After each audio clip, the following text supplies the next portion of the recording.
Hi everyone, I'm Nora and I'm here to share my knowledge and experience in how can you understand and utilize your understanding of the entrepreneurial ecosystem around you to be able to achieve the growth you need.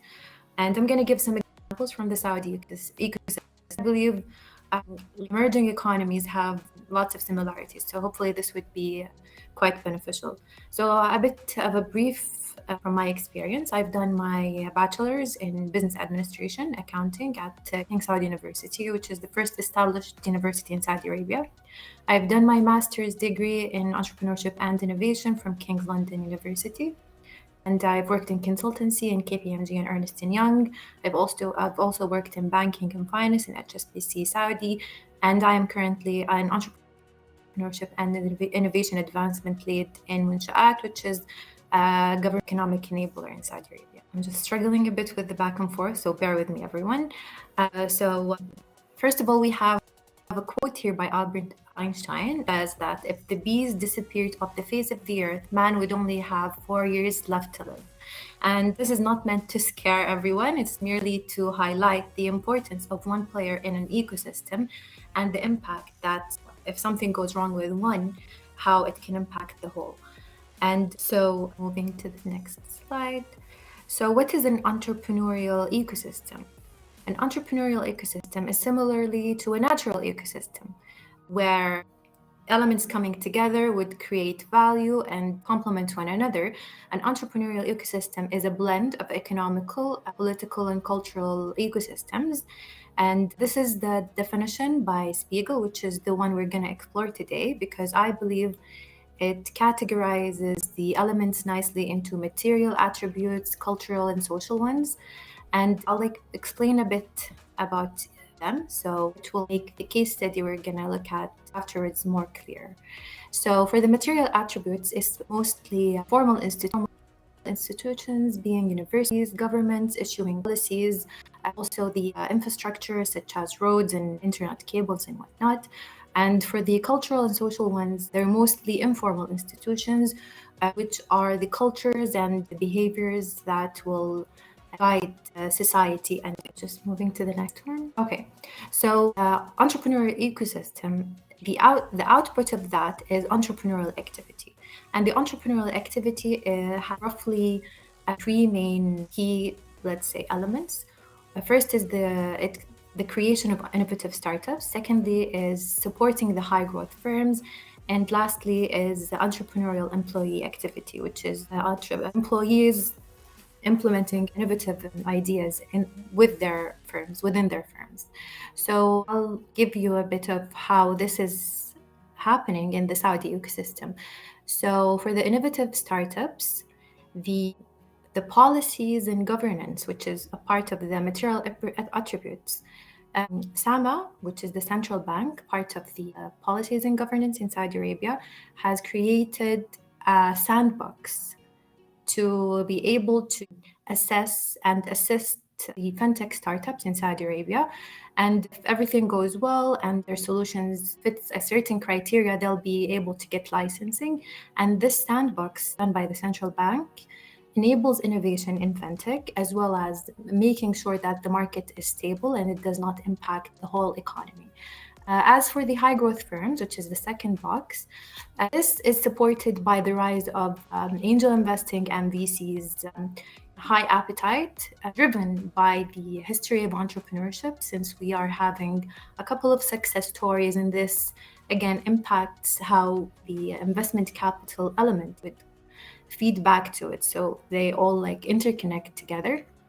As for the entrepreneurial employee activity, we are currently working on introducing the co-creation methods to firms to be able to make them have more engagement of their employees to be able to achieve corporate innovation. So all of this, the elements and the outputs, will ultimately have the outcome of the regional economic development. And this will help whether the ecosystem can be a city, can be a country, can be a region, depending on how you look at it and how you assess it. So after looking at the elements and knowing what is the impact and the outcome of it, we are going to look at the entrepreneurial growth stages. And looking at that will be able to help us locate how the elements can support you in achieving growth, whether you want to be able to talk to governmental bodies, you want to be able to secure financing, you should understand. I think someone is, okay, never mind.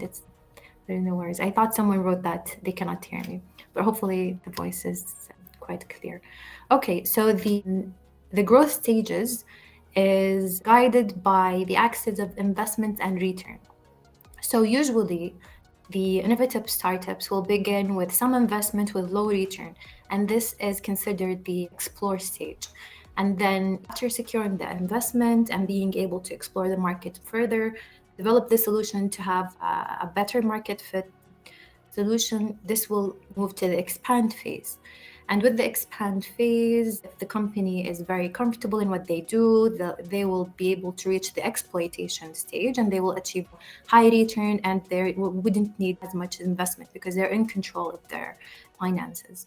And the fourth stage is the restrain stage, which is the control, where the startup that might have low returns, and they'll need to be able to control their operations better. And it is worth highlighting that not all firms go through all these stages. It obviously differs based on industry and on the ecosystem. And now we're going to look at how do you utilize the elements in your growth stage. Just trying to click. Bear with me. Okay. So we are going to look at a case study from Saudi Arabia and how the ecosystem elements supported its growth. And hopefully looking at this case study will help you be able to identify which element fits where for your stage. And by understanding that, you'll be able to refine your pitch deck or your conversations with investors and be able to secure the financing that you need. So for this Saudi company, it's a telemedicine company. So the founder created his solution while he was in university, and the university endorsed his solution, supported him. So at the explore stage, we'll say that the university element contributed highly to his growth. However, the ecosystem is quite complex, so sometimes you'll be supported by one, but then there's a pushback from another. In his case, the supportive culture, which is his family, and also the potential customers were not quite keen on taking a medical consultation online. They wanted to go and meet the person in front of them, get the consultation face to face, because this is a solution. The telemedicine is something new. They're not comfortable with it. So the supportive culture was maybe not in his favor. However, so the founder tried to seek some mentors in the field to try and better refine his solution. And with that, being connected with mentors, he was able to understand that there is a shift in the policies and governance in the telemedicine field. And it was also empowered by the need of telemedicine. It was during COVID. So the policies became, let's say, looser a little, and they wanted the solution faster. So he was closer from the industry, so he was able to capitalize on that. With the need and with the industry knowledge that he has now, he was able to secure investments and be able to develop his solution further. And also now people are more comfortable with telemedicine because they didn't have much choice. They couldn't go to see a doctor, so they needed to use telemedicine.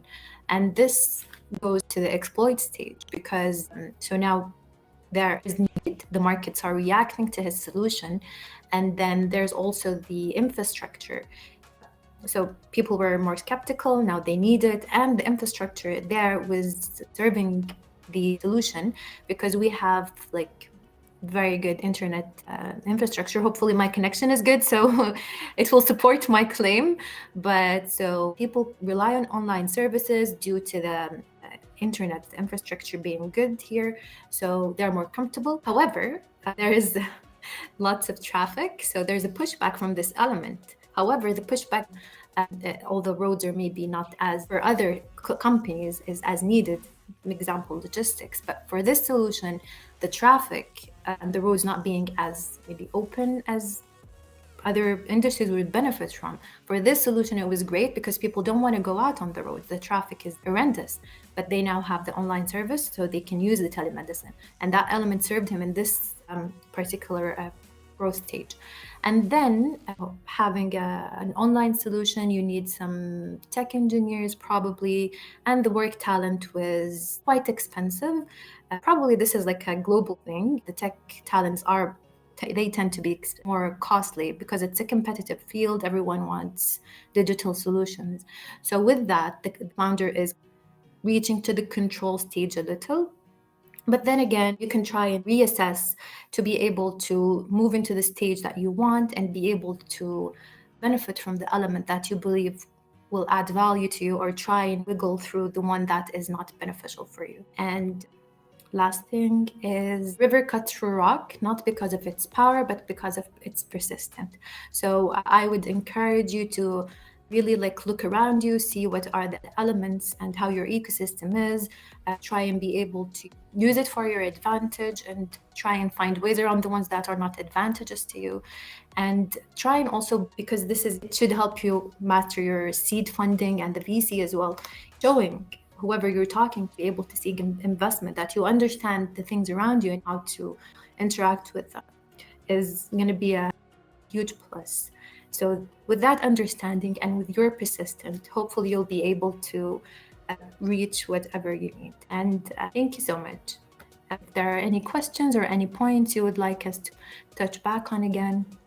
Thanks so much. As always, we are told that we already received some couple of questions from all of panelists before starting the webinar. So I have one or two questions on my side, and then I will ask you one question from another person who already sent it. The first question: what tips or let's say advice you will give for an entrepreneur actually in Africa to put on their journey in order to reach all the ecosystem opportunity they have? Let's say 3 or 5 advice you can give them. So the first thing is being on this webinar is a great way because you are able to understand who's around you in the area. And also if there's a face-to-face networking session in your region or the area you want to expand in, whether it's a country or it's a region, try to be engaged, try to understand more, and see how it can help your solution. Definitely knowing people is always a good thing to help you grow, because we're social beings. We always will need and benefit from one another. So I'd say engage to understand, to be able to know how to grow as you need. Okay, thanks so much for that. The second question is, actually, we see that Saudi Arabia is growing fast with startups supporting all over the world. Do you have some organization or opportunity that connects work with Africa startup in the other side, that connect Africa and Saudi Arabia, or what doing Monshaat can offer as opportunity also for entrepreneurs in Africa? Okay, so we do have a couple of programs for either to help the local companies in Saudi to expand in other regions, and vice versa for whoever wants to come to the region. There are some initiatives to support that. And this file is led by the Ministry of Investment in Saudi Arabia, and the program is called Invest Saudi. And you can just log in their website and see what are the availabilities of the programs, or maybe they'll have some reports, because there are some focused industries, for example. And if you are a person who offer this solution in that industry, then you might find some great things to be able to utilize. Okay, last question is not for me, for one person in Kenya. She actually is in an incubator of textile in Kenya actually, and she put this question: I'm from Kenya and I want to have been connected with investor in Saudi Arabia, and I want to create my business in Saudi Arabia. Do you have what step you put to go achieve on that goal, creating a company in Saudi Arabia as a Kenyan citizen living in Kenya and not living in Saudi Arabia, and also having the opportunity of being involved with all the ecosystem and the opportunity in the. Okay, so if I understand the question correctly, it's someone who wants to offer a service, but the head office is somewhere else. Yes? She's in early stage, because there is a difference between being you say invest in Saudi Arabia. Investor, it means we call investor. Investors, people who have money, so they don't need money, at least they just come to invest. It's different with someone who actually come to take the opportunity and took the money back and come from Africa. So it's two different things. And from the stage when you are in early stages, actually one of the lake we have in some of the ecosystem in Africa. So our ecosystem don't support you to grow. So some people see that it's maybe good to go out and to base your company in another country rather than being on your side, because you, as Jessica said, for example, Mauritius is actually good because they are all the requirements of NFT requirement investment are in Mauritius, but not in Comoros, but not in other countries. So from someone who is in Africa, from she's question, she's in Kenya, but for someone who's in Africa and are on the stage of early staging and not have a lot of money, because I know if you come invest in Saudi Arabia, they're gonna ask you to have a liability on money, and is it possible? And if it's so, what step she can make forward? Brand is called Invest Saudi. However, there's a track for entrepreneurs, and it does not require that you have any capital. But there are certain requirements in the sense of you have potential high scalability and a couple of, I guess, requirements. Another way of being able to come and is to join. So I believe in this case, she is in an incubator already, but one of the things that whoever is interested in the Saudi market is for them to join an incubator that accepts international startups. So we'll have a couple of incubators or accelerators here in Saudi Arabia. And if you join these, they'll probably help you navigate through some of like the legal things and how you can set up and whatnot. They will be able to be there for you. Probably for like a share of investment and for a share of your company, and they see the feasibility in your solution, because this is why they would want to have you in, is that they see some feasibility in the solution that you're offering.